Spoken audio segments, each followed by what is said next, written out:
Welcome to what is hopefully going to be the beginning of a series on the lore and background and a bit of an exploration of the Scarred Lands Dungeons and Dragons setting.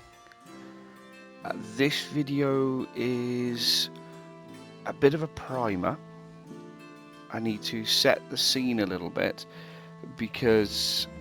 partly because I'm not doing a 5th edition setting, essentially, although it has been released to 5th edition. And I wanted to kind of explain where I'm coming from with my love of the Scarred Lands setting and why I'm talking about it.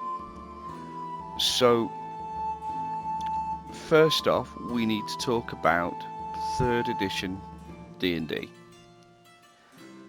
Now, I'd heard about D&D.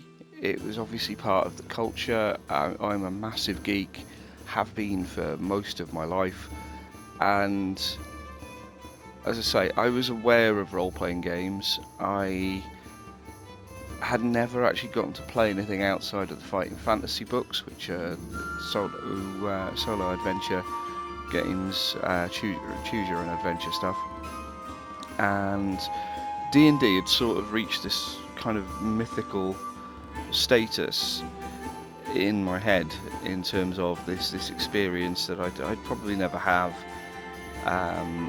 but that had this kind of influence on my life because it had shaped my perception of things. I mean, I'd seen the cartoon from I think it's from the 70s and 80s when I was a kid, and there were products I came across, like playing Baldur's Gate and things like that, that brought D&D to my attention or reminded me of D&D or were in fact D&D.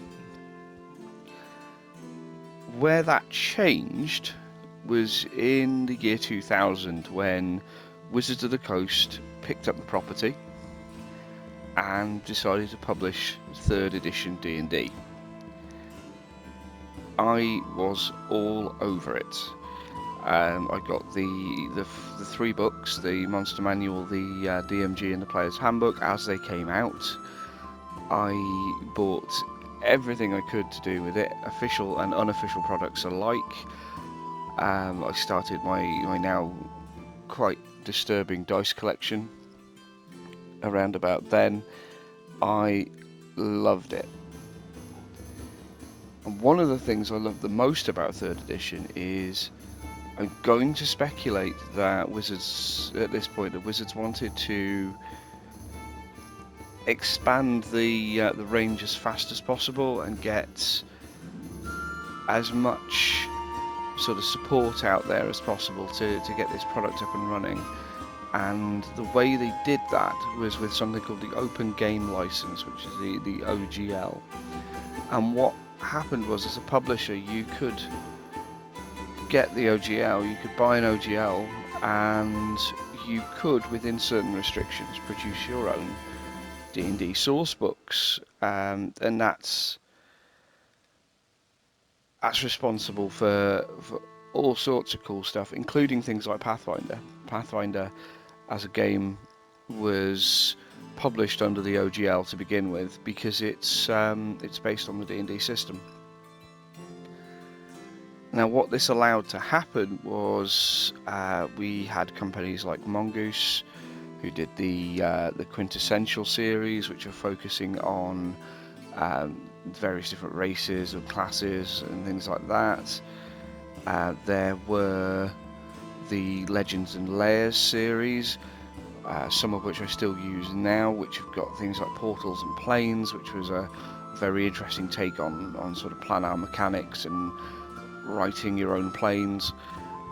Much more simple, I think, than the actual official D&D route. You had Atlas Publishing, all sorts of different companies came to the table with brilliant, sometimes not so brilliant, D&D resources that just expanded the toolbox. One of the standout companies was one called Sword and Sorcery, Now, Sword and Sorcery is actually a division of another company which you may have heard of if you're a role player, and that company is White Wolf. They are responsible for things like Van Masquerade, Werewolf the Apocalypse, and just the general World of Darkness setting, which was I'm not sure how it plays these days, but it was always based on D10s. It was a very different system from D&D, and which of course is a D20 system, and was much more focused, I think, around storytelling than combat. So it's an interesting sort of juxtaposition.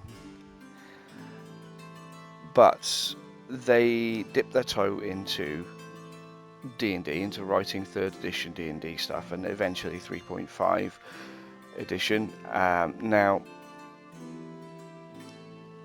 the setting they came up with first of all was called the Scarred Lands, and it all started with a book called the Creature Collection. So you can imagine me wandering into a bookshop when I was about 17, 18, and or 16 in fact, as the year 2000, and seeing the section on D&D and getting quite excited, and then noticing this, and it's very cleverly done, white book spine with this fur effect kind of picture on it, the Creature Collection. And as a DM, I'm always on the lookout for new monsters to throw at my players, new challenges, that kind of thing. Partly because you get a bit sort of stuck in a rut as a DM, and you know, if you're always going to use goblins as a low-level bad guy and things like that, kobolds occasionally, and you have your favourite monsters to use, and very quickly your players will learn how to beat these things. I mean, they say familiarity breeds contempt, and it very much does. You know, you start getting players who will pack certain items or take certain combinations of abilities because they know the DM is only ever going to throw at them red dragons and not you know, bone rack dragons or wood rack dragons, and it gets a bit stale. And even back in these early days of D&D, I knew that variety was really going to be the spice of things. So I picked up the Creature Collection one, and I was hooked. There's some very White Wolf illustrations in there, so it's quite clear that they've gone to the same illustrators. So that was nice and familiar. And the stat blocks were very professionally done, very similar to the ones in the Monster Manual. In fact, realistically, the only thing different about the stat blocks or the book itself is that it's all in black and white, which of course, then being a publisher who doesn't have quite the money that Wizards of the Coast have, it's understandable. You know, they're going to have a black and white book. They're not going to have as much money for colour. But yeah, there's some really evocative monsters in here that start to lay the groundwork for the setting itself. And I just began soaking up the lore. And that's really when my love of this setting begins. So I think that's really where we need to start. As I say, I've explained what the sort of real world elements of the setting are, where we've come from, why it exists. And I think the next video is going to be a summary of the premise of the Scarred Lands and a brief explanation as to what the gimmick is, what the background is, and how we get to the modern era, the bit of the setting that we're actually playing in.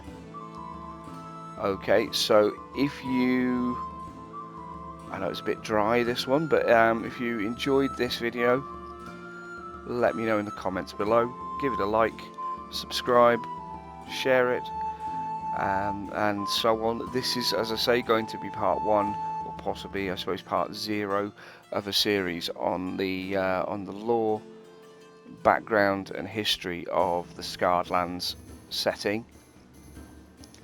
And I hope you'll join me for the next one. Thank you very much, and remember to be kind to yourself.